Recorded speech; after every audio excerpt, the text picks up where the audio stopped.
Hey, what's up, guys? Welcome back to NBA Got Game TV. Thanks for tuning in. If you watch NBA television nowadays, you often hear that today is the best time to be a point guard. And I agree. The game isn't as physical as it used to be, and therefore it's way easier to score for point guard. But when it comes to the best decade of point guards, to me it's the 1990s. So in this video, we're gonna take a look at the 5 greatest point guards of the 1990s, at least in my opinion. And of course, all 5 point guards are not in a particular order. But before we start with this video, if you like this video, please subscribe to our channel. Also underneath the video, you will see a link to our Facebook page. Likes are really appreciated. And I would say without any more blah blah, let's go! We are going to start off our list with Gary Payton. Gary Payton wasn't called the glove for no reason. One of the best defenders in NBA history, Gary Payton was the entire package. Legendary and deadly combination with Sean the Rayman Kemp. Payton could easily score 20 points and could easily average 10 assists a game, and he made the Seattle Supersonics relevant. With confidence, the All-American out of Oregon State would arrive in Seattle in 1990 to join forces with Sean Kemp, transforming the Sonics into one of the most exciting teams in the league. Lead pass to Kemp, he'll play it down! What a lob! Whoa! Gary Payton with a lob ahead to Kemp! We challenge each other, not just on the court, but in the locker room, to get better each and every year. Sends it ahead to Gary, too far ahead, he saves it to Ray. Oh, you gotta love that action! Good! He made an impact on the game even as a rookie. So you kind of had to pencil that Seattle game on the calendar and say, okay, I know I'm in for a war here. A legitimate offensive force who could score and distribute, Gary would forge his reputation at the defensive end of the floor. Gary rips it away, goes the other way into the lane, up top, Kemp is there! Oh, stolen by Payton, he makes a huge play! Payton was named the Defensive Player of the Year in 1996, the only point guard ever so honored. Fans and players alike knew him by one name. The glove!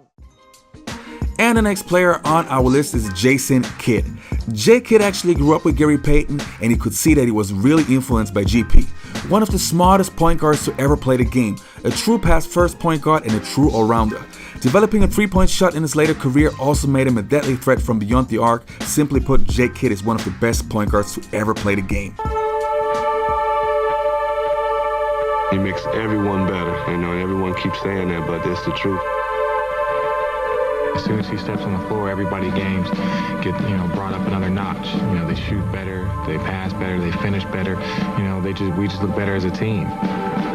It's a great feeling as a coach to see that you don't have to jump on guys about playing hard. You don't have to jump on guys about being selfish, because your leader is a prime example of a guy that will do anything to win.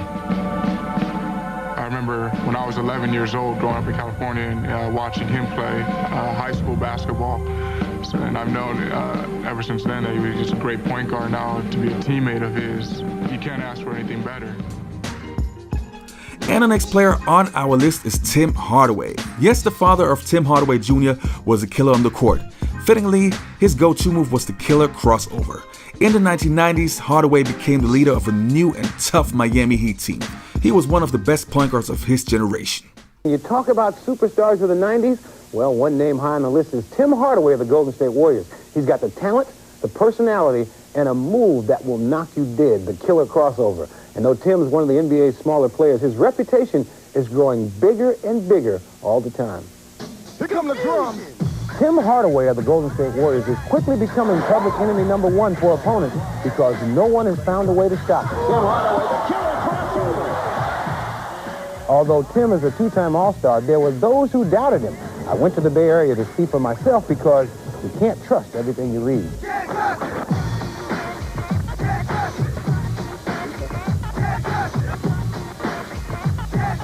I am so sweet. Now let me stand up here. Let's stand back to back. Back to back. You're 6 feet and I'm 6'1". How much taller than am I? Huh? Let me see. Let's see. No, that's about right. That's about right. See? Yeah. See? You are 6 feet. 6 feet. They list Isaiah 6'2", 6'3". He really smaller than I am. Commercial break.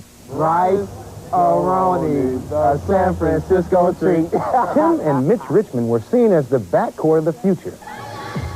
But when Mitch was traded, Tim was left alone in the driver's seat, taking charge of the team.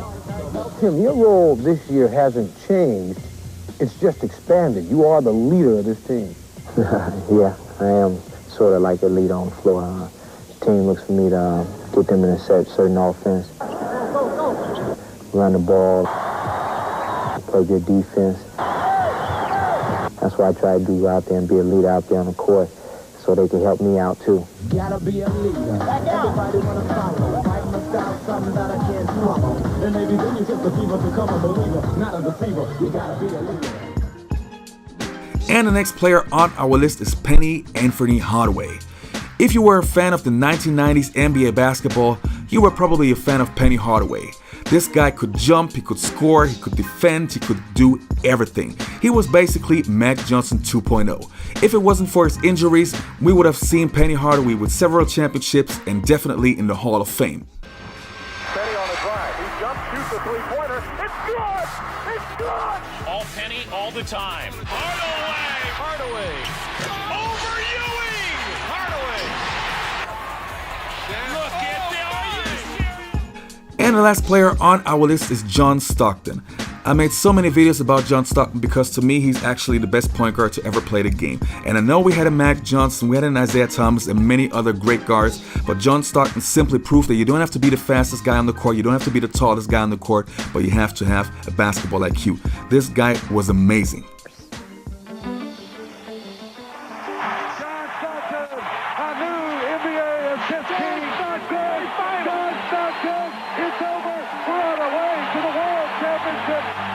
He's a superstar in the eyes of people, but to himself, he's just a regular guy. He's one of a kind. He's the ultimate in his position. He's a perfectionist, and he enjoys his privacy. In many ways, John Stockton has been a reluctant basketball star, avoiding the celebrity spotlight whenever and however possible. That's John Stockton. You got to know him. You got to understand him. And he's a family man all the way. And, well, I'll tell you what, if I had a son, I've got $3. I'd like to have a son like John Stockton. In fact, I'd like to adopt him. Spokane, Washington. This is where Stockton grew up and where he returns to be with family and friends, those who know him best. I think that's why he likes to come back here. I think he can be himself, and he's not expected to be John Stockton, the basketball player, the NBA All-Star, the dream teamer. I think he's expected to be John Stockton, the kid who grew up 2 blocks down the street. Coming from Spokane and going into the NBA was a big, massive thing to him, but it didn't overawe him, and he saw no reason to change, so he didn't. Look at the stars, quote-unquote, right now, and then you look at John, and they're 2 different people. You know, as far as you want to have kids and say, look at this guy, this is what you want to be like, I'd say he's a star that way. Stockton lives in Spokane in the off-season, buying the house next to his parents' home, where he developed his trademark toughness in battles with his brother Steve. His ego is that he's super competitive, and he doesn't, you know, he just as soon not lose to anybody in anything, whether that's playing pool in the basement or basketball on a Sunday afternoon. And I don't know of anybody that John doesn't like except the opponent during the game. Then there's hate. I never saw a guy come out and play with the vengeance that he plays, or the tenacity he plays with. I would hate to think if he was 6'7" and weighed 250 pounds, we would have bodies strewn all over.